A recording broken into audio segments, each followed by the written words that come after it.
Another optional test you can choose to do in sitting in the seated assessment is cervical spine active range of motion.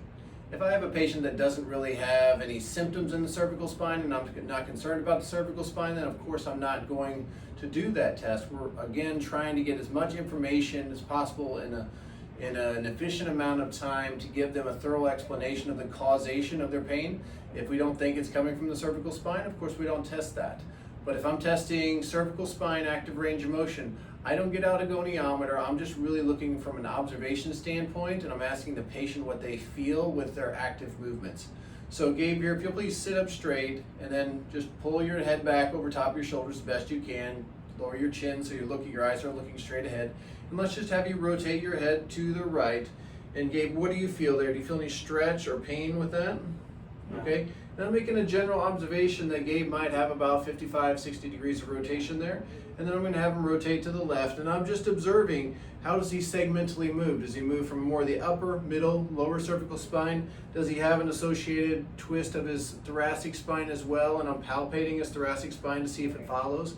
And come back, Gabe, because we know that whenever he turns his head, he should rotate from his occiput all the way down to T6 whenever he's rotating. And so if I see that he's not rotating through his thoracic spine, then I'd be concerned about lack of mobility there.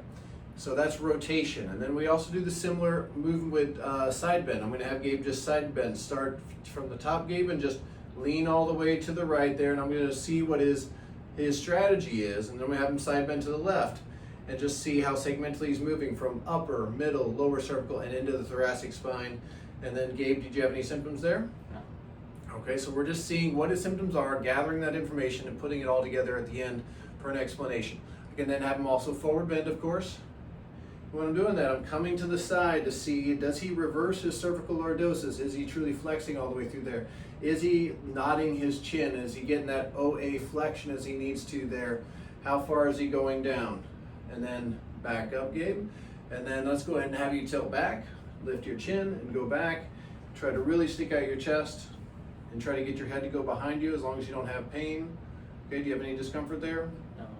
Okay, and I'm just looking at his strategy there. Okay, come out of that. We're just looking to see how segmentally he moves from upper cervical to lower, and then what's going on in his thoracic spine. Because remember, most problems that happen in any area of the spine is at the transitional zones, and a big transitional zone is the CT junction and at OA and AA, the upper cervical spine. So I'm just seeing what are strategies there, because any compensations that he's having could cause problems down the line for him. Okay. In the coursework, I have a couple more very specific tests regarding shoulder dissociation, lower cervical mobility, and upper cervical mobility. So click on those links.